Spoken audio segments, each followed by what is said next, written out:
Un jour, vous êtes en balade dans l'océan, ne vous approchez jamais, sous aucun prétexte, de ça. Je vais vous expliquer pourquoi il faut jamais s'approcher d'une baleine qui flotte dans l'océan, même si ça vous donne envie de toucher. Il est important de savoir que comme tous les autres êtres vivants, les baleines se décomposent après leur mort.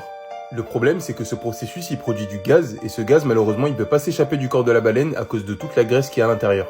Et donc ce truc-là, c'est vraiment une bombe à retardement. C'est pour cette raison qu'il vaut mieux pas être à proximité, parce que quand le corps de la baleine ne peut plus contenir tout le gaz qui est à l'intérieur, boum.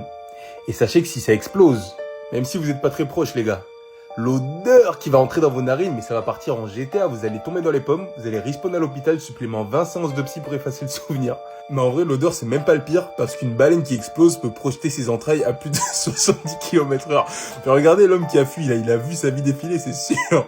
D'ailleurs, fun fact, dans les années 70, dans l'Oregon, nos chers Américains, comme d'habitude, ont utilisé de la dynamite pour faire sauter une carcasse de baleine de 15 mètres en pensant que ça allait la fragmenter en morceaux plus faciles à transporter. Et ce qui s'est passé, c'est que tous les morceaux d'entrailles sont tombés sur les spectateurs venus assister à l'événement. Le pire, c'est que certains des morceaux étaient si gros qu'ils ont endommagé des voitures, mais bizarrement, personne n'a été blessé. Moi, je sens qu'ils essaient de cacher un truc.